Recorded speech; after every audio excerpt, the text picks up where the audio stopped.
What's up, guys? What I'm doing today is I'm checking all these lifters or rocker arms. That one's pretty loose. I think that's the one that's ticking. It's oiling. All these are oiling, that's a good sign. Hope y'all can see that. But what I'm going to do is I'm going to rotate the motor around, and this one is for sure loose. That one's tight, but I'm going to rotate the motor around. That one feels like it's a little loose. I'm just going to put like a quarter turn on these and see if I can't get that ticking to go away. So I'm going to proceed to do that.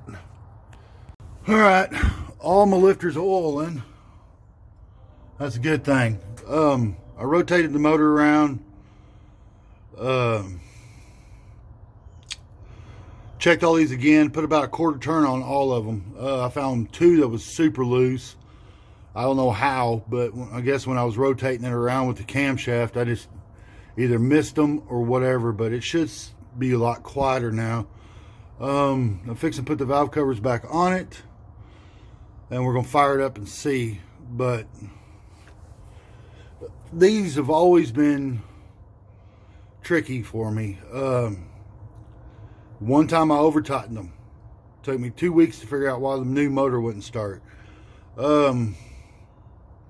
Follow the order and do what they say to do, and it's still not.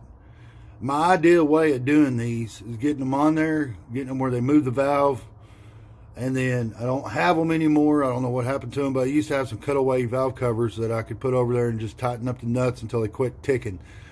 But these, adjusting the valve lash on these 350s, 305s, 400s, anyone like this has always been a little bit tricky for me, and I don't know why. I did exactly what the book said yesterday, or when I put the camshaft in. I was rotating the motor, tightening them up in order, and apparently I still didn't get some, or you know, the inside of this motor might have been gummed up and the lifter wasn't sitting all the way down on the cam. There's thousands and thousands and thousands of whatever could happen, but I'm fixing to run to the parts store, but I need to show y'all. I don't know if y'all can see that, but a lot of that sludge, even after I changed the oil this time, is gone. So I'm just going to keep doing regular oil changes. I'm going to dump in some transmission fluid in the motor, and this next time when I change the oil, and let it circulate and let it finish cleaning. The oil pressure is good, so I'm not worried about the oil pump. I just want to get some of the sludge out of here. And for anybody that questions me, the reason I didn't spend a whole bunch of time painting the valve covers, painting the front of the motor, painting anything I could get to, is I wanted this thing to run. I wanted to be able to drive it. I do have plans for a 5.3 or maybe a small block 400. This is not going to be my daily driver, so I'm not too worried about fuel mileage. But I need to get it where it's running and moving so I can't do the brake work inside this little building of mine. I'm going to have to get it out in the driveway. Well, I might be able to do the driver's side, but then I'd have to back it out and then turn it around and do the passenger side, which it's easier to do either both backs or both fronts at the same time. But I'm going to put this thing back together. I pulled the wire for the distributor so it wouldn't start while I rotated this motor around.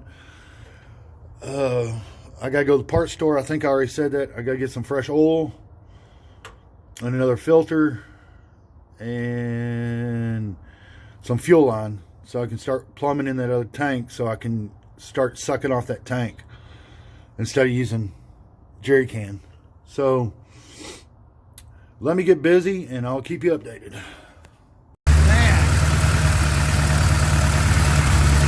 that sounds a lot better.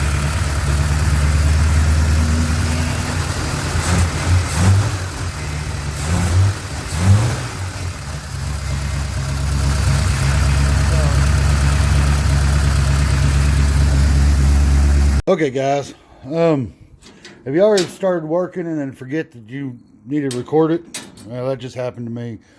I bought some 5/16 brake line hose, so I don't have to run rubber hose for it'd be over 10 feet.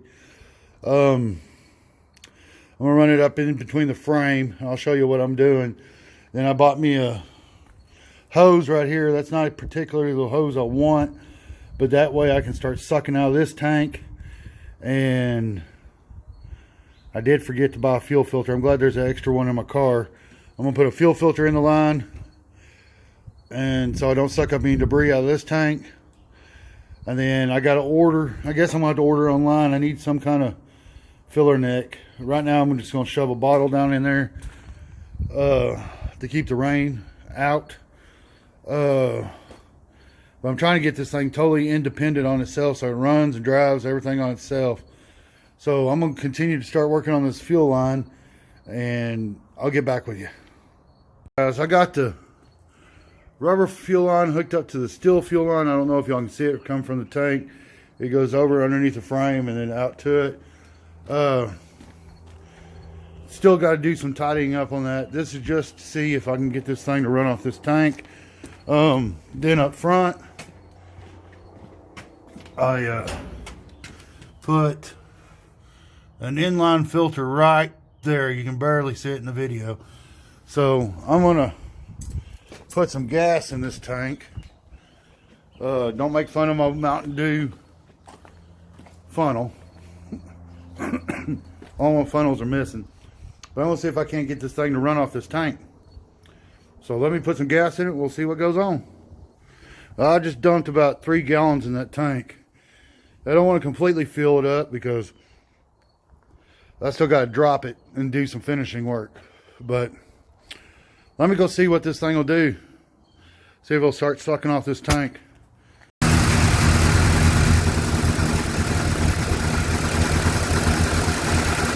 I don't have any fuel in the fuel filter yet.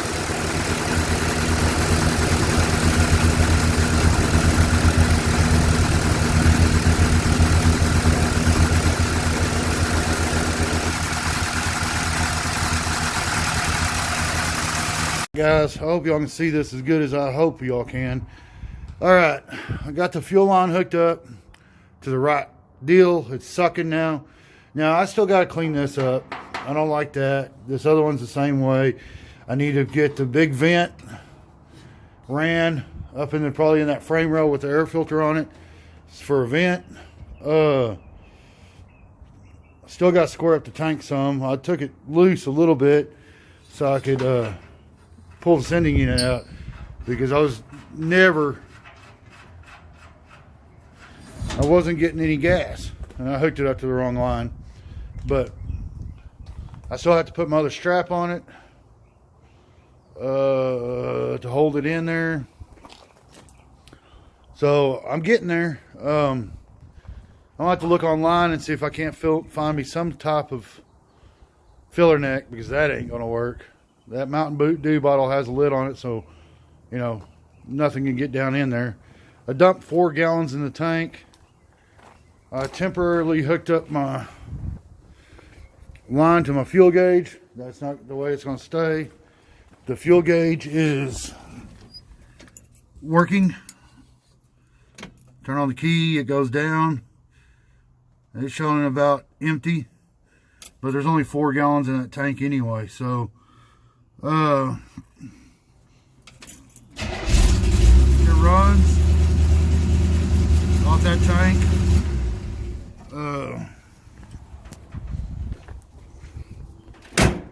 I hope that tank, it was a used tank, and I'm hoping that tank, so far, y'all probably can't see it, but I can see it pretty good. The fuel coming out of that tank doesn't look that bad, so I guess that old boy was telling me the truth when he said he was just filled and used in a blazer at the river, and then they blew it up and they pulled the tank.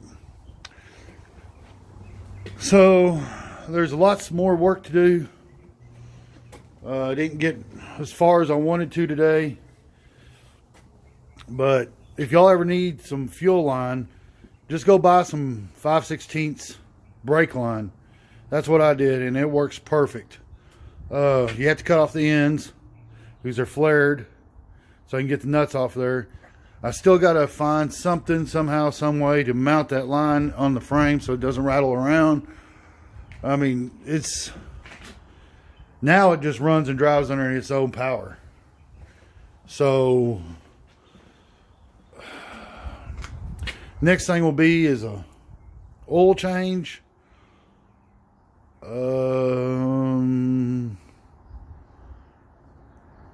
And then I got to work on the brakes. There's a bunch to do. There's still a bunch to do before this thing's ever road ready. But I can't wait to drive it across town for the first time. I'm trying to think what else.